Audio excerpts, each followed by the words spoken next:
4월 26일 동행하는 교회 청년부 주일 예배를 하나님 앞에 올려드리도록 하겠습니다. 내 영혼아 여호와를 송축하라. 내 속에 있는 것들아 다 그의 거룩한 이름을 송축하라. 내 영혼아 여호와를 송축하며 그의 모든 은택을 잊지 말지어다. 그가 내 모든 죄악을 사하시며 내 모든 병을 고치시며 내 생명을 파멸해서 속량하시고 인자와 긍휼로 간을 씌우시며 좋은 것으로 내 소원을 만족하게 하사 내 청춘을 독수리같이 새롭게 하시는도다. 아멘. 살아계시고 역사하시는 하나님 아버지, 이 시간 주님 앞에 영과 진리로 예배하며 나아갑니다. 하늘의 문을 열어주시고 하늘에 속한 신령한 복으로 우리 가운데 충만하게 임재하여 주시옵소서. 우리의 영혼의 진정한 의사가 되시는 주님을 이 시간 갈망하며 주의 성령으로 충만케 하옵소서. 예수님의 이름으로 기원하옵나이다. 아멘.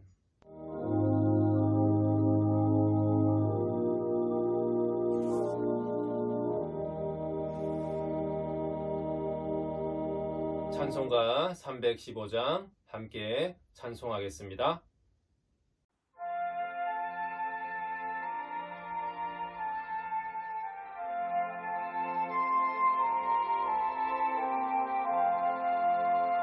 내 주 되신 주를 찬사랑하고 곧 그에게 죄를 다구합니다. 그 은혜를 주신 내 예수시니 이전보다 더욱 사랑합니다. 주 날 사랑하사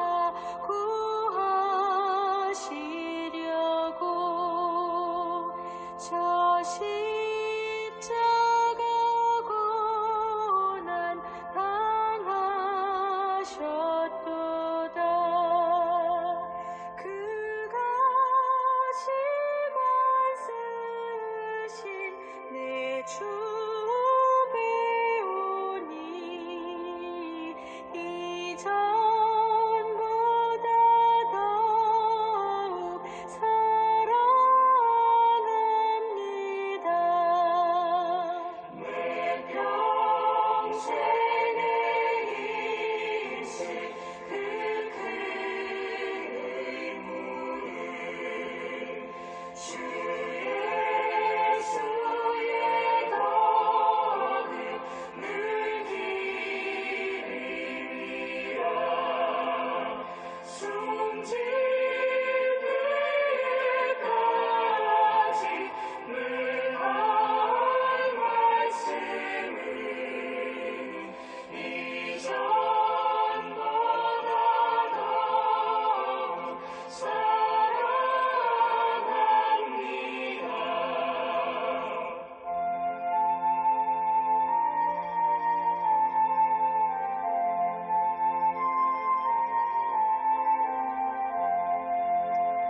그 영광의 나라 나 들어가서 그 풍성한 은혜 늘 감사하리. 금별 유반 쓰고 막 찬송할 말 이전보다 더욱 사랑합니다.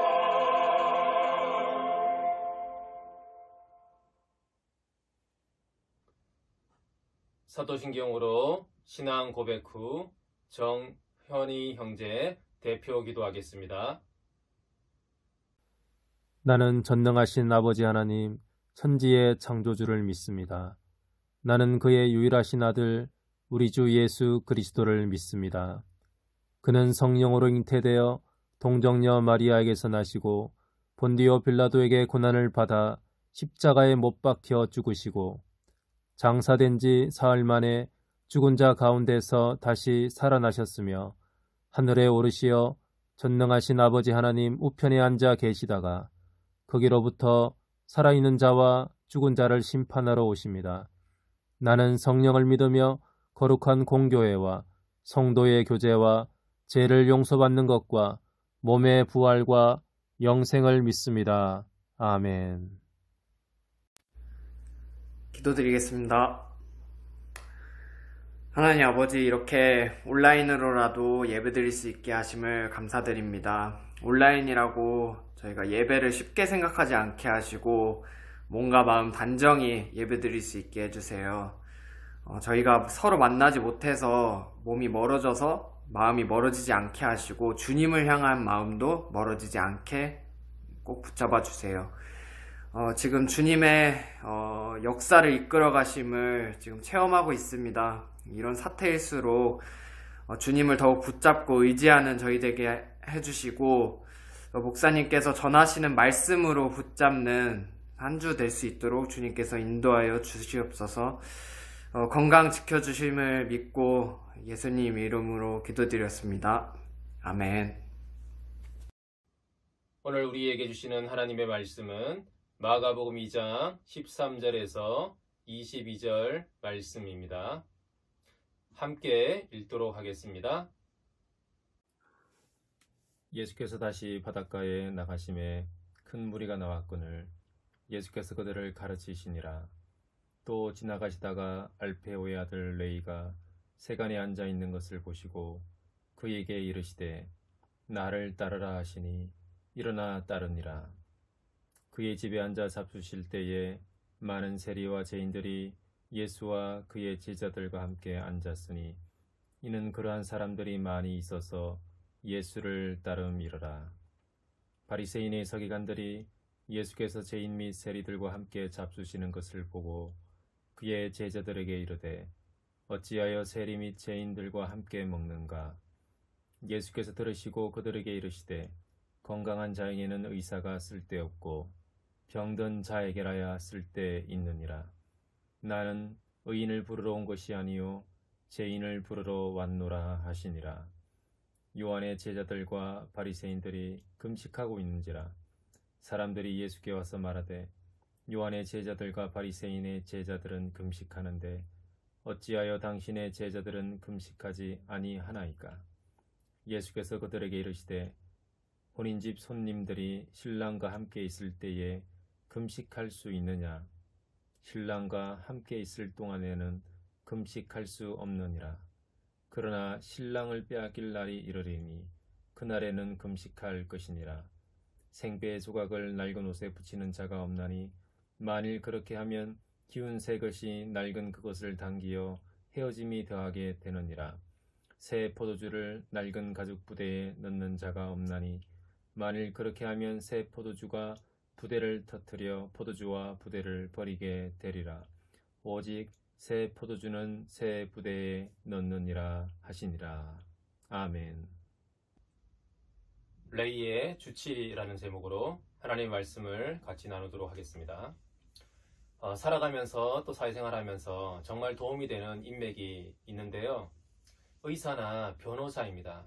특히 의사 친구가 있으면 정말 큰 도움이 됩니다. 최근에 제 지인 중 한 사람도 몸에 마비 증세가 와서 의사 친구인 사람에게 전화를 했더니 뇌경색의 어떤 증상일 수 있으니 빨리 큰 병원으로 가라고 조언을 해주었습니다. 그래서 급히 응급실로 갔고 다행히 또 적절한 치료를 받고 또 건강을 회복할 수 있었습니다.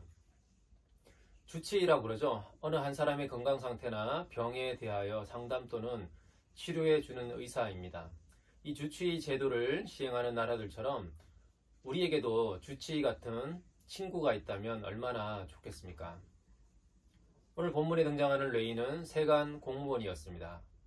오늘날 예수님이 지나가시다가 레이가 세관에 앉아있는 것을 보시고 나를 따라오너라 라고 말씀하셨습니다. 그러자 레이가 일어나 예수님을 따라갔습니다. 갑자기 왜 따라갔을까요? 일어나, 이 헬라어 원어의 의미는 망설임 없이 일어나다라는 의미를 가지고 있습니다. 그러니까 레이는 세관 공무원이라는 자리를 망설임 없이 박차고 일어나 예수님을 따라갔다라는 것을 보여줍니다. 어떻게 보면 너무 뜬금없는 행동입니다. 당시 유대 땅은 헤롯 대제의 아들들인 헤롯 안티파스, 또 헤롯 빌립, 헤롯 아켈라오, 이 왕들이 로마 정부 밑에서 인정된 이 자치왕들이 다 구역을 나누어서 다스렸습니다. 그래서 이들 구역을 넘어갈 때 세금을 걷었는데요. 마치 경기도에서 강원도로 넘어가거나 할 때 우리가 톨비를 내듯이 세금을 냈습니다. 그래서 레이는 이 톨게이트 직원과 비슷한 일을 하는 그런 세관 공무원이었습니다. 원래 유대 땅이 한 나라였고 국경선이 없었는데요. 이 자치왕들이 다스리면서 구역이 나누어지고 또 유대인들은 어쩔 수 없이 세금을 내야 했습니다. 그래서 굉장히 불만이 많았죠. 그리고 당시 세리는 로마 정부 밑에서 일을 했고 로마 정부의 하청업체라고 할 수 있는 유대를 다스리는 그 헤롯가 밑에서 일하는 사람들이었습니다. 그래서 자신의 동족을 팔아먹는 그 매국노라는 인식이 있었고 유대인들에게는 굉장한 혐오의 대상들이었습니다. 그리고 당시 세리는 죄인들과 동일시 되었습니다. 오늘 본문 15절에도 세리와 죄인들 이렇게 함께 항상 같이 나오는 단어입니다. 이들은 하나님의 백성에서 제외된 존재로 취급받았고 더욱이 유대인들은 이방인들에 대한 철저한 분리를 통해 자신들의 신앙을 지키고자 했습니다. 그래서 이방인들과 접촉하는 것을 굉장히 극도로 꺼려했습니다. 이방인들과는 함께 하지도 않을 뿐더러 식사도 하지 않았고 그들의 집에 들어가지도 않았습니다. 그래서 대제사장들도 예수님을 고발할 때 빌라도 총독의 관저에 들어가지 않고 밖에서 빌라도를 불러내는 장면을 우리가 복음서에서 목격할 수 있는데요. 그 정도로 이방인과의 접촉을 굉장히 꺼려했는데 그런데 이 세리들은 바로 이방인들과 함께 일하는 사람들이었습니다. 그래서 이 세리는 정말 유대인들에게는 정말 가장 상대하기 싫은 그런 존재들이었습니다. 하나님께 저주받고 심판받아야 마땅한 그런 존재들이었죠. 레이는 자신이 유대인이면서 또 유대인들에게 왕따를 당하고 또 스스로도 하나님의 백성에서 제외된 존재로 이렇게 죄인으로 살아가는 것에 대한 불만족이 있었습니다. 직업은 괜찮았죠. 세관 공무원이니까. 그러나 불만족스럽고 행복하지 않았던 자기의 인생에 대해서 뭔가 잘못되어 있다라고 그렇게 인식하면서 살아왔습니다. 그렇게 세관 공무원 일을 계속 하면서 앉아 있는데 도대체 내 인생에 무슨 소망이 있을까? 이런 질문을 계속 하게 됩니다. 뭔가 새로운 삶은 없을까? 지금과 다른 좀 행복한 삶은 없을까? 이런 갈망들을 갖고 레이는 앉아 있었습니다. 그때 예수님이 지나가시다가 이 레이를 보시고 보시고 보다라는 이 동사의 의미가 주목하여 보다, 알아채다라는 의미를 가지고 있습니다. 그래서 예수님은 레이의 그러한 마음의 상태를 아시고 부르신 것입니다. 예수님은 레이와 같은 사람들을 좋아하십니다. 도대체 내 인생에 무슨 소망이 있을까? 정말 새로운 삶은 없을까라고 갈망하는 그런 사람들을 예수님은 좋아하시고 그런 사람들에게 예수님은 찾아가십니다. 반면에 바리새인들, 서기관들 이런 사람들은 세리와 죄인들의 가장 반대편에 서 있는 이 사람들은 어떤 사람들입니까? 이 사람들은 스스로 만족하는 사람들입니다. 자기의 삶의 태도, 또 자기의 종교적 행위 잘 하고 있다라고 그렇게 느낍니다. 도움을 별로 필요로 하지 않습니다. 자기 삶이 구원을 받아야 한다라고 느끼지도 않습니다. 자기보다 못한 사람들을 평가하고 또 차별하는 데는 재능이 뛰어납니다. 그런데 예수님은 이런 사람들을 굉장히 싫어하셨습니다.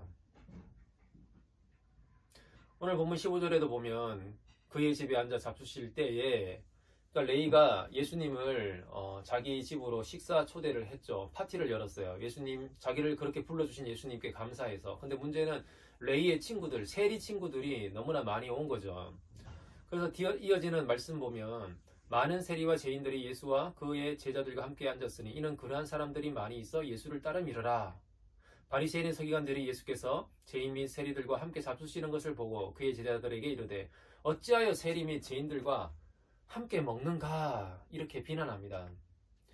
당시에 밥을 같이 먹는다라는 것의 의미는 우리는 같은 부류다, 우리는 같은 동일 집단이다, 같은 공동체의 일원이다 이런 의미를 가지고 있습니다. 그러니까 우리는 서로 비슷하고 비슷한 부류라는 거죠. 그러니까 예수님과 세리와 죄인들은 서로 동질감을 느끼는 그런 부분이 있었습니다. 저는 사역을 이제 해오면서, 청년 사역을 해오면서 가끔 청년들에게 받는 피드백이 있는데요. 주로 뭐 이런 얘기 드립니다. 처음에는 뭐 간사님 혹은 전도사님, 목사님이 약간 무뚝뚝하고 좀 이렇게 날카롭고 또 좀 힘들었는데, 첫인상은 좀 어려웠는데 지나고 보니까 좀 편하고 부드러운 분이군요. 네, 그런 얘기들을 종종 들을 때가 있습니다. 그래서 저는 시간이 지나면 지날수록 더 매력 있는 사람이라고 스스로 그렇게 위로하곤 합니다. 사실 저도 알고 있어요. 제가 그렇게 편한 사람은 아니라는 거. 예, 함께 있을 때 친근하고 또 분위기를 좋게 하고 그런 사람은 아니라는 걸 저도 잘 알고 있습니다. 하지만 이제 청년사역을 오래 해서 그런지 대학생들과 오래 있다 보니까 저도 굉장히 자유분방해졌습니다. 그런데 그러한 점이 청년들에게는 동질감으로 작용한 듯합니다. 그리고 청년들이 보기에는 저는 이제 목사같이 느껴지지 않을 수도 있습니다. 예, 제가 생각해도 저는 경건의 모양은 별로 없는 것 같아요. 뭔가 홀리하고 이렇게 좀 거룩하고 그렇게 보여야 되는데 그러지는 않은 것 같습니다. 그런데 그러한 점들이 청년들과는 동질감으로 같은 부류구나 우리랑 이렇게 좀 작용하는 것 같습니다. 그리고 저는 저 자신의 약점을 노출시키는 것을 그렇게 어려워하지 않습니다. 솔직하고 정직하게 나를 드러내려고 하는 편입니다. 근데 이것은 제가 예수님을 알고 나서 변화된 것 중에 중요한 한 부분입니다. 예전에 저는 남들에게 약점을 잡혀서는 안 된다. 그리고 내 패를 다 까서는 안 된다. 그리고 항상 숨겨둔 패, 히든 카드를 가지고 있어야 된다라고 생각했습니다. 그래야지 남들에게 약점을 잡히지 않고 뭔가 내가 남들보다 경쟁력 있는 사람이 될 수 있다라고 생각했습니다.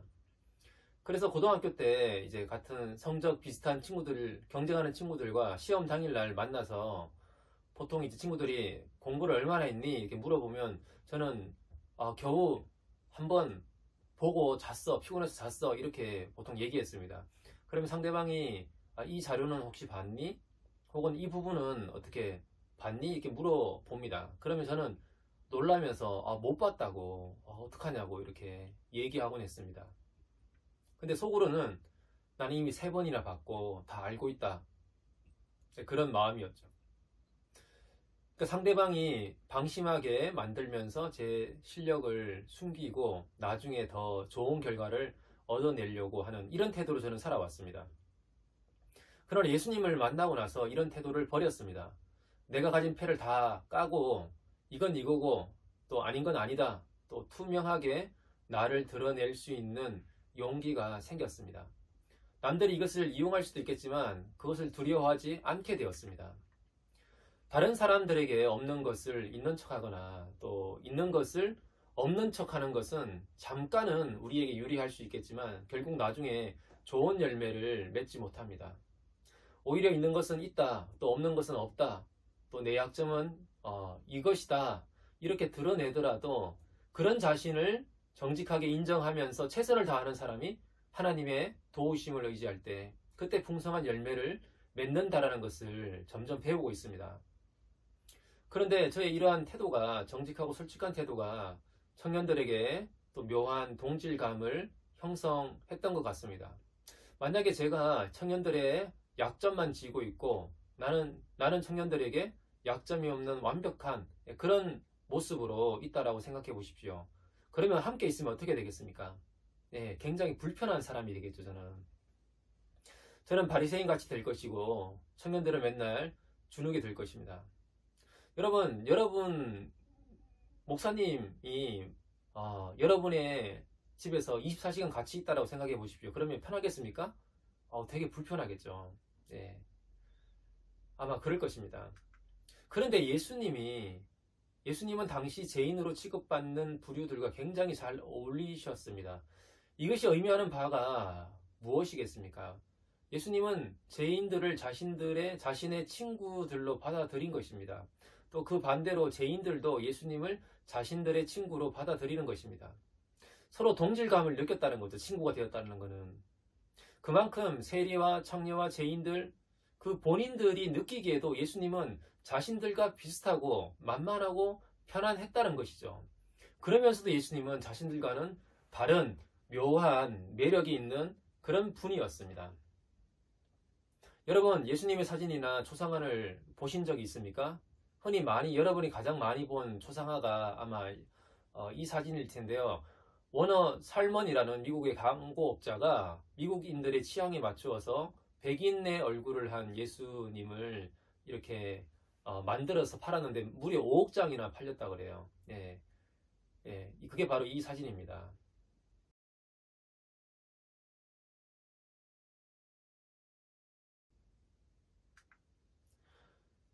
여러분, 근데 한편으로 또 BBC 방송국에서 예전에 한 번은 예수님 당시 1세기 유대인들, 가장 평범한 1세기 유대인들의 남성의 얼굴은 어떠할까를 추적했는데요. 고고학적인 자료나 유전적인 자료들을 이렇게 과학적으로 추적해서 이렇게 좀 찾았는데, 거기서 이제 나온 결과는 가장 1세기 유대인들의 가장 평범한 얼굴의 그 모습은 바로 이러했습니다.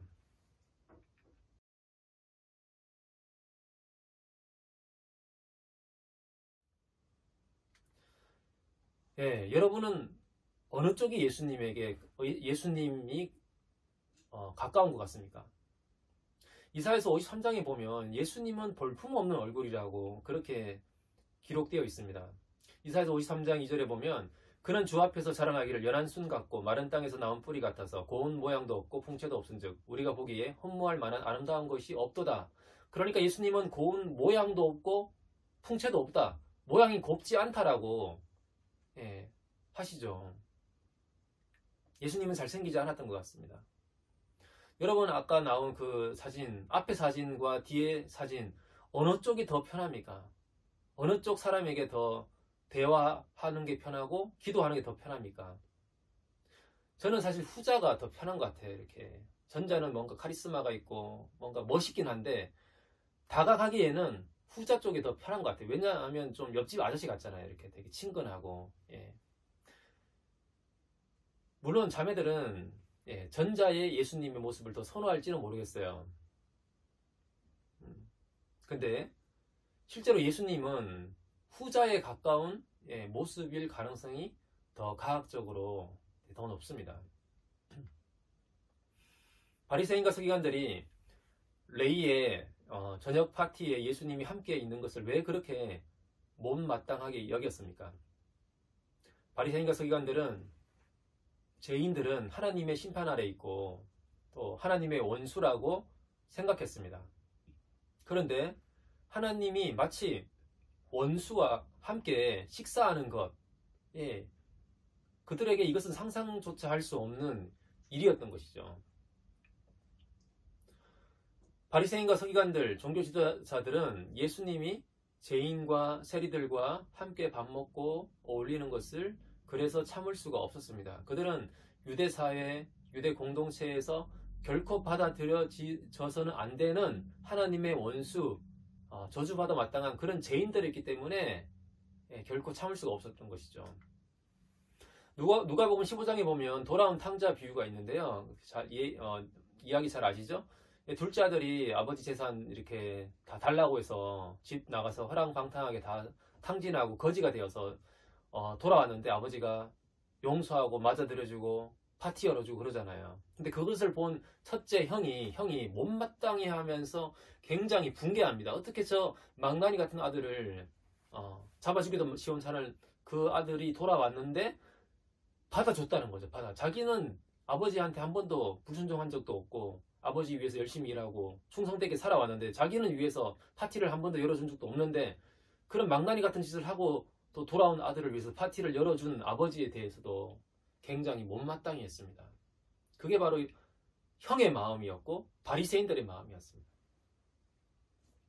죄인들과 어울리고 또 죄인들과 친구가 되는 예수님의 그러한 행동은 당시 유대교와 유대 지도자들의 신념 체계를 뒤흔드는 그런 위협적인 행동이었던 것이죠. 제가 아는 목사님, 목사님의 그 어머님이 겪은 일을 한 번은 이제 페북을 통해서 들은 일이 있는데, 이런 내용이에요. 예. 그러니까 70대에 그 목사님의 어머님이 마을의 아파트 단지 부녀회장을 맡고 계신데,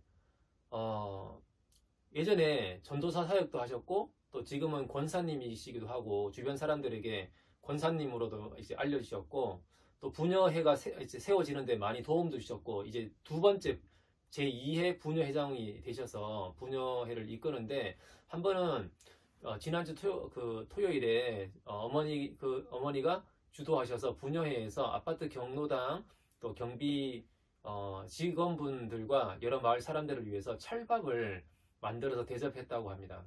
그래서 그 자리에 오셨던 분들이 굉장히 기뻐하셨고 맛있어 하셨고 또 부녀 회원들도 같이 섬기면서 보람 있었다고 해요. 근데 그 찰밥 잔치가 있었던 그 다음 날에 평소에 알고 지내던 60대의 한 권사님, 인사하고 다니던 60대의 한 권사님이랑 마주쳤는데 그게 물었다고 해요. 권사님 어제 무슨 일이 있었습니까? 찰밥 드시러 오시지 않고 이렇게 물었더니 그 60대 권사님이 대뜸 하시는 말씀이 나는 전도하느라고 그런 세속적인 일에 참여할 시간이 없어요. 예. 그래서 제 아는 목사님의 어머님이 웃으시면서 그래도 이웃들과 함께 하면서 복음을 전해야 하지 않겠어요? 그렇게 얘기를 하자 그 60대 권사님이 사람들이 도대체 들을 귀가 있어야지 말이지. 그런 세상 일 할 시간이 있으면 전도나 열심히 하세요. 이렇게 화를 내면서 갔다고 합니다. 그렇게 화를 내신 권사님은 세속적인 일을 하는 사람들은 전도의 대상이 아니었던 것 같습니다. 예, 그분에게 경로당에 있는 사람들, 경비 직원들은 세리와 죄인들, 레위 같은 그런 사람들이었던 것 같습니다. 한국 교회 안에는 성과 속, 그러니까 거룩한 것과 속된 것을 구분하는 이원론적인 그런 모습들이 참 많이 있긴 합니다. 바로 바리새인들과 서기관들의 모습과 같습니다. 자신의 기준과 생각에 따라 거룩과 세속적인 것을 구분하고 의인과 죄인을 구분하고 그렇게 자신에게서 분리시켜 버립니다. 우리는 자신과 비슷한 부류와 어울리려고 하는 성향이 있습니다. 자신에게 도움이 되는 사람들과 함께 있고 싶어하고 또 자신의 신념과 기준에 부합하고 자신의 가치관에 충돌되지 않는 그렇게 편한 사람들과 함께 어울리려고 합니다. 지금은 청년 시절이라서 덜 그럴 수도 있겠지만 나이가 들면 들수록 이런 경향, 분리하고자 하는 경향은 더 심해지고 뚜렷해집니다. 그러나 예수님은 유대사회가 대부분의 사람들이 죄인이라고 또 어울려서는 안 될 사람이라고 규정하는 그런 사람들에게 찾아가셨습니다. 왜일까요? 그분이 의사이기 때문입니다. 의사의 존재 이유는 환자, 즉 병자가 없으면 의사는 필요 없습니다. 바리새인들이 그렇게 질문했잖아요. 왜 세리와 죄인들과 함께 밥을 먹는가? 그것에 대해서 예수님은 17절에서 건강한 자에게는 의사가 쓸데없고 병든 자에게라야 쓸데있느니라. 나는 의인을 부르러 온 것이 아니요 죄인을 부르러 왔노라. 이렇게 말씀하십니다. 예수님은 죄인과 병든 자들에게 꼭 필요한 의사였습니다. 어떤 의사였습니까? 예수님에게 별명이 있는데요. 뭔지 아시나요? 예수님의 별명이 먹기를 탐하고 세리와 죄인들의 친구라는 별명이 있어요. 누가복음 7장 34절에 보시면 인자는 와서 먹고 마시매 너희 말이 보라 먹기를 탐하고 포도주를 즐기는 사람이요 세리와 죄인의 친구로다 하니. 예. 그러니까 막 먹고 잘 마시고 그러니까 이상한 사람들이랑 잘 어울리는 그런 사람이라는 거예요. 예수님이 이런 별명을 얻으셨다라면 그만한 액션을 보여주셨다는 것이죠. 여러분 식탐이 많은 사람을 보신 적 있습니까? 막 너무 이렇게 개걸스럽게 잘 먹고 막 잘 마시는 사람. 아마 예수님이 그런 모습을 보이셨던 것 같아요. 이런 예수님의 모습이 이 말씀이 여러분에게 은혜가 되십니까? 아니면 왜 그러실까? 예수님이 좀 품위도 없이 왜 그러신가? 이런 생각이 드십니까? 저는 은혜가 돼요. 예. 저는 예수님의 이런 모습이 굉장히 편하고 좋습니다. 저에게 은혜가 됩니다. 왜냐하면 저는 제가 정말 병든 사람이라는 것을 너무나 잘 압니다. 육체적으로, 정서적으로, 또 영적으로 저는 병들고 또 죄인입니다. 예. 나이가 먹으면 먹을수록 저는 내가 얼마나 더 병들고 죄인인지를 더 깊이 깨달아갈 때가 참 많습니다. 그래서 저는 정말 내 영혼, 저의 삶에는 의사가 필요합니다. 의사가 정말 필요해요. 예수님이 나 같은 병자, 나 같은 죄인을 위해서 오신 것이 정말 저는 은혜입니다. 나 같은 자에게 친구가 되어주신 것이 정말 은혜입니다. 반면에 바리새인들과 서기관들은 예수님이 오신 것이 눈의 가시였습니다. 왜냐하면 자신들은 의인이고 또 건강하다라고 생각했기 때문에 의사가 필요 없었기 때문이죠. 여러분 자신이 건강하다라고 우기는 사람들에게는 의사가 아무것도 할 수가 없습니다. 하나님께도 또 사람들에게도 약점은 철저하게 감추면서 좋은 점만 보여주면서 나는 잘 살아왔고 잘 통제하면서 나는 이 정도면 괜찮아. 나는 별 문제 없어. 그리고 앞으로도 나는 이렇게 잘 통제하면서 살아갈 수 있어. 내 힘으로 이렇게 좋은 모습으로 살아갈 수 있을 거야. 이렇게 내 인생을 내 힘으로 잘 살 수 있다라고 생각하는 사람들에게는 예수님이 아무것도 할 수가 없습니다. 오늘 본문에서 이어지는 그 이야기 금식 논쟁을 보면 금식하는 시기인데 왜 당신 제자들은 금식하지 않습니까? 그렇게 물었을 때 예수님이 뭐라고 하십니까?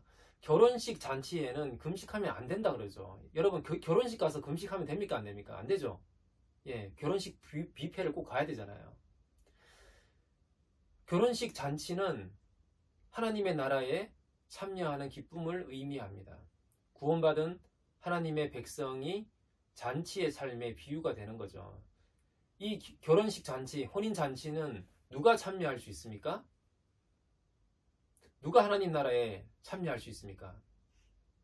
예, 청첩장을 받은 사람이죠. 초대받은 사람입니다. 예수님을 통해서 하나님이 우리를 초대하시는 거예요.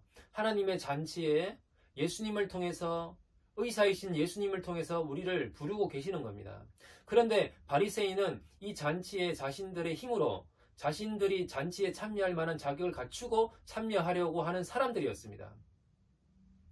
우리 중에도 이런 바리새인들과 같이 율법주의적인 신앙을 가진 사람들이 혹시 있지 않습니까? 나는 자격이 있어. 나는 이 정도면 자격이 있지. 이 정도 열심히 했고 이 정도 신앙생활을 열심히 하고 봉사 열심히 하고 그러면 나는 충분히 자격이 있지. 예, 이렇게 생각하는 분들이 있지 않습니까? 또 반면에 그런 자격을 갖추지 못했다라고 생각이 들면 뭔가 잘 살지 못하고 또 하나님 보기에 좀 부끄러운 것 같고 나는 뭔가 떳떳하지 못한 것 같고 그런 마음이 들면 왠지 하나님 앞에 나오는 것이 굉장히 부담되고 힘들어지고 또 그러다가도 그것을 또 내가 만회해봐야지 만회하려고 열심히 노력하고 또 만회가 되었다라고 생각되면 그러면 또 난 자격이 됐지 이렇게 또 하나님 앞에 나오는 그러니까 이런 모습을 반복하면 이게 바로 율법주의적인 신앙생활이 됩니다. 내가 자격을 갖추면 당당해지고 그렇지 못했다라고 생각되면 주눅드는 그런 신앙생활이 되는 것이죠. 새 포도주와 새 부대의 이야기를 잘 아시죠? 예. 새 포도주를 부대에 넣으면 가죽 부대, 동물의 그 가죽 부대에 넣으면 포도주가 이렇게 발효가 되면서 팽창합니다. 그래서 가죽이 이렇게 늘어나는데 이미 늘어나 있는 헌 가죽 부대에 새 포도주를 넣으면 또 팽창해서 한계를 넘어가기 때문에 찢어집니다. 터져버려요. 예. 그래서 새 포도주는 새 부대에 넣어야지 터지지 않습니다. 새 부대는 뭘까요? 예, 마음의 태도를 말합니다. 마음의 태도. 새 포도주는 뭘까요? 새 포도주는 예수님을 통한 하나님 나라, 하나님의 통치, 하나님의 새로운 질서와 영향력을 의미합니다. 그러니까 새 포도주를 담을 수 있는 새 부대는 무엇을 의미합니까? 예수님을 받아들일 수 있는, 하나님 나라를 받아들일 수 있는 새 부대의 마음이란 무엇을 의미합니까? 오늘 본문의 앞의 이야기들을 사실 살펴보면 알 수 있습니다. 누가 새 부대의 마음이냐는 거예요. 누가 하나님 나라를 받아들일 수 있는 새 부대와 같은 사람들이냐? 바로 레위냐? 아니면 바리새인들이냐? 종교 지도자들이냐? 이 질문에 대해서 오늘 본문은 답을 주고 있는 거예요. 예수님이 오셨을 때, 유대 땅에 오셨을 때 누가 예수님을 환영하고 받아들였습니까? 어떤 부류의 사람들이 예수님을 환영하고 받아들였습니까? 예, 천한 양치기들, 예, 목동들, 세리들, 죄인들, 병자들, 가난한 자들, 이런 사람들이 예수님을 환영하고 받아들인 것이죠. 이런 사람들의 마음의 태도가 새 부대라는 거예요. 새 부대는 세리들과 죄인들의 마음, 레위의 마음, 이들의 마음을 의미합니다. 이들의 마음이 어떤 마음이었습니까? 내게 소망이 없습니다. 나는 구제불능의 죄인입니다. 내 인생은 정말 실패했습니다. 내 힘으로 어떻게 해보려고 했지만 내 힘으로는 할 수가 없습니다. 누가 뭐라고 하지 않아도 내가 정말 병든 자이고 죄인인 것을 너무나 잘 압니다. 그래서 저는 의사가 필요합니다. 정말 하나님만이 나의 소망이 되십니다. 나에게 영혼의 의사가 필요합니다. 그런 갈망을 가진 사람들의 마음이 바로 새 부대의 마음입니다. 반면에 헌부대는 내게는 소망이 있지. 내가 잔치에 참여할 자격이 있지. 바리새인들과 서기관들의 마음의 태도였습니다. 좀 더 확장하면 헌부대는 하나님 나라가 자신의 삶에 그렇게 필요하다라고 생각하지 않는 사람들입니다. 하나님보다 더 의지할 것이 있는 사람들의 마음이면서 세상의 힘을 의지하고 돈과 권력, 힘과 명예, 인맥을 의지하는 사람들의 마음입니다. 그런 것들이 소망이라고 믿고 살아가는, 그런 것들을 붙들고 살아가는 사람들의 마음입니다. 그런 사람들은 하나님 나라를 결코 받아들일 수가 없습니다. 그런 사람들의 마음에 하나님 나라가 임하면 어떻게 됩니까? 못 견디고 터져버립니다. 그래서 도망가든지 아니면 하나님을 핍박합니다. 반면에 여러분이 나의 삶에 진짜 소망이 없구나. 내 힘으로 정말 하나님 원하시는 올바른 삶, 좋은 삶을 살아갈 수 있는 힘이 없구나. 그렇게 탄식하기 시작하면 하나님 나라가 가까이 온 것입니다. 하나님 나라를 받아들일 준비가 된 것입니다. 세상 사람들은 하나님 나라를 받아들일 수 있는 새 부대가 되기보다는 세상의 재력과 권력, 명성, 칭찬을 잘 담을 수 있는 헌부대가 되기를 원하는 것 같습니다. 그러나 우리 인간의 삶은 예수님을, 하나님 나라를 받아들일 수 있는 새 부대가 되는 것이 가장 큰 성공입니다. 이것이 제일 중요한 인생의 성공입니다. 내 마음이 예수님을 담을 수 있는 마음이 되는 것, 새 부대가 되는 것, 그러면 다른 거는 필요 없습니다. 그것이면 됩니다. 이런 마음, 이것이면 됩니다. 이게 인생의 가장 중요한 성공이라는 것을 우리는 알아야 합니다. 마태복음 5장 3절에 보시면 심령이 가난한 자는 복이 있나니 천국이 그들의 것임이요. 이게 복된 인생이라는 거예요. 전북 김제에 가면 금산교회라는 유명한 교회가 있는데요. 예, 우리 한국교회 초창기에 세워진 교회인데 이 교회는 기역자 교회로 되게 유명한 교회인데요. 조덕삼이라는 분이 교회를 세웠습니다. 조덕삼이라는 분은 이제 부자였는데 이분이 선교사들의 복음 전도를 듣고 예수님을 믿었습니다. 그리고 1905년에 자신의 재산, 땅을 이렇게 기증해서 교회를 세웁니다. 그런데 이 조덕삼에게는 마부였던 이자익이라는 청년이 있었어요. 이 이자익이라는 청년은 어린 시절에 부모님을 이제 여의고 17살의 나이로 이 조덕삼의 마부 역할을 하면서 그 집에서 얹혀 살고 있습니다. 1907년에 금산교회에서 장로를 선출하게 되었습니다. 근데 후보가 2명이었는데요. 이 교회를 세웠던 조덕삼이라는 사람이 후보로 올라왔고, 또 한 명은 조덕삼의 마부였던 이자익 청년이 장로 후보로 올라왔습니다. 투표를 했습니다. 그런데 이자익이 장로로 선출된 것이죠. 그리고 나서 조덕삼은 이렇게 인사말을 합니다. 우리 금산교회 교인들은 참으로 훌륭한 일을 해냈습니다. 우리 집에서 일하고 있는 이자익 청년은 저보다 신앙의 열의가 더욱 대단합니다. 참으로 감사합니다. 이렇게 인사말을 했습니다. 이게 얼마나 당시에 충격적인 일이었냐 하면요. 서울에 있는 연동교회라고 하시죠. 연동교회에서 장로를 선출하는데 양반이 낙선하고 천민, 갑밭집 출신 고찬익이 당선되자 양반들이 교회를 다 떠나버리고 묘동교회라는 교회를 새롭게 세웁니다.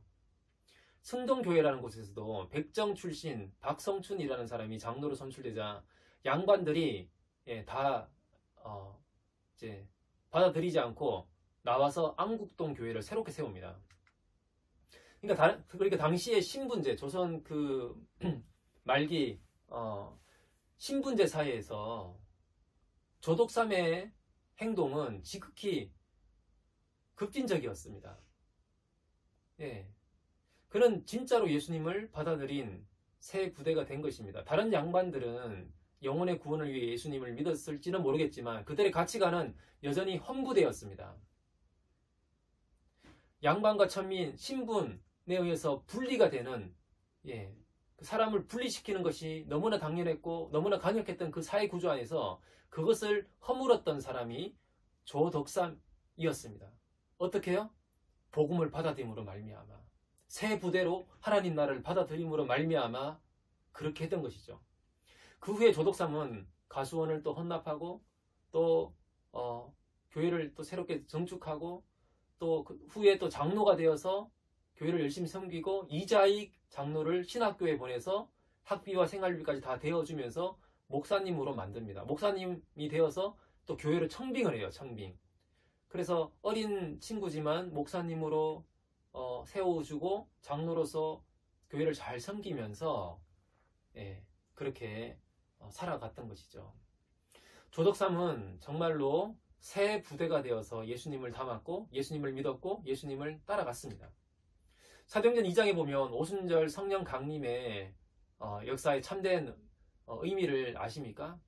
성령 받은 사람들이 성령을 통해서 종교와 정치와 문화와 경제, 지리적 배경, 서로 신분이 다른 사람들, 남녀의 구분이 있는 사람들, 그렇게 다른 사람들이, 배경이 다른 사람들이 성령 안에서 하나가 되었다라는 것이 오순절 성령 강림에 있어서 굉장히 중요한 요소입니다. 서로 친구가 되었다는 것이죠. 그게 초대교회 공동체의 모습입니다. 주인이 노예를 형제라고 부르고 자신들의 노예를 자발적으로 해방시켜주고 그러니까 바리새인들이 세리와 죄인들 그런 사람들을 철저하게 분리시켜서 자기들로부터 분리시켜서 소외시켰던 것처럼 그 당시 시대 속에서 경제적인 차이, 신분의 차이, 또 정치적인 차이, 사회적인 지위의 차이에 따라서 철저하게 분리시키는 그 사회 안에서 성령을 받은 사람들이 그 모든 차별과 분리를 뛰어넘어서 하나 되는 역사가 초대교회 안에 있었던 것입니다. 우리는 청년부 안에서 어떤 모습으로 서로 함께하고 있습니까? 바리새인들과 서기관들처럼 자신의 수준에 맞지 않다고 여기는 사람들을 판단하고 분리시키는 태도로 바라보고 있는 사람들이 혹시 우리 중에 있지는 않습니까? 그렇다면 정말 조심해야 합니다. 바리새인들이 죄인들을 자기와 다르다라고 생각했던 그 죄인들을 자신들과 분리시키다가 결국은 예수님을 자신들에게서 분리시키고 말았습니다. 우리 청년부 안에도 서로 자라온 배경이나 경제적인 차이나 정치적인 차이나 신앙 간의 차이가 있습니다. 그 속에서 하나 되는 것이 사실 쉽지 않을 수 있습니다. 우리는 비교적 건강한 사람이 있기도 하고 정서적으로 또 상처가 많은 사람이 있기도 하고 또 뜰 리더와 멤버라는 차이가 있기도 하고 남자와 여자라는 차이, 또 학생과 직장이라는 서로 입장이 다른 차이도 있죠. 또 다양한 성격의 차이. 예, 우리는 서로 다양한 사람들이 함께 있는 공동체입니다. 그래서 다를 수 있어요. 입장 차이가 다를 수 있어요. 그러나 나와 다르다고 해서 서로 판단하거나 분리시키고 소외시키는 것은 하나님 나라의 공동체가 아닙니다. 그건 바리새인들이 했던 짓이죠. 교회는 우리 모두가 우리 영혼의 참된 의사이신 예수님이 필요한 병자들이라는 것을 인식하고 그것을 알고 서로를 정말 불쌍히 여기며 사랑으로 품는 것이 교회 공동체입니다. 어떤 사람의 능력이나 배경에 따라서 분리하거나 차별하는 곳이 아닙니다. 내가 편한 사람들만 함께 하겠다. 이것은 바리새인들의 마음입니다. 나랑 잘 맞아서 친구가 되는 것이라면 바리새인들과 다를 바가 무엇이 있겠습니까? 우리는 기억해야 됩니다. 죄인들의 눈높이로, 우리의 눈높이로 우리에게 다가오신 우리 영혼의 의사이신 예수님처럼 우리도 스스로 낮추어서 서로에게 다가가십시오. 그러면 친구가 될 수 있습니다. 마지막 질문으로 말씀을 마무리하려고 하는데요. 청년부 안에서 여러분의 친구는 누구입니까? 그리고 여러분은 어떤 친구입니까? 여러분의 마음은 하나님 나라를 받아들일 수 있는 새 부대입니까? 헌 부대입니까? 함께 기도하겠습니다. 하나님 아버지, 우리가 정말 의사가 필요한 병들고 또 연약한 소망이 없는 자인 것을 주님 알게 하여 주십시오. 정말 우리에게 의사가 필요합니다. 영혼의 의사 예수님이 필요합니다. 그런 갈망을 가지고 주님 앞에 나아갈 때 새 부대의 마음으로 주님 앞에 서게 하여 주시고 하나님 나라의 놀라운 영광이 우리의 삶 가운데 나타날 수 있도록 주님 인도하여 주시옵소서. 경계와 차별과 분리를 넘어서서 하나 되게 하시는 성령의 은혜 가운데 우리가 살아갈 수 있도록 주님 도와주시고 우리 청년부 공동체가 그러한 공동체 될 수 있도록 주님 역사하여 주시옵소서. 예수님 이름으로 기도합니다. 아멘. 네, 축도로 예배 마친 후에 또 우리 청년부 친구의 또 안부 인사가 이어지겠습니다. 축도하겠습니다. 지금은 우리 주 예수 그리스도의 은혜와 하나님의 극진하신 사랑과 성령님의 감화 감동 교통하심이 새 부대의 마음으로 주님 앞에 나아가기를 결단하고 다짐하는 모든 하나님의 백성들 머리 가운데 지금부터 영까지 함께 하시기를 간절히 축원하옵나이다. 아멘. 안녕하세요. 동행하는 교회 청년부 여러분. 요즘 날이 좋다가 갑자기 쌀쌀해진 것 같아요. 다들 감기 조심하시고요. 저희가 서로 못 본 지 벌써 한두 달 넘어가는 것 같은데 얼른 서로 볼 수 있었으면 좋겠습니다. 서로 보지 못했던 날들이 많아지다 보니까 서로 얼굴 봤을 때 어색할 수도 있을 것 같은데요. 이번 주에는 서로 못 챙겼던 분들, 챙겼던 분들 안부 인사 전하면서 이 시기를 잘 이겨나갔으면 좋겠습니다. 비록 꽃이 폈을 때는 저희 서로 보지 못했지만 서로에게 안부 인사도 잘 하면서 이 시간을 잘 견디고 만났으면 좋겠습니다. 감사합니다.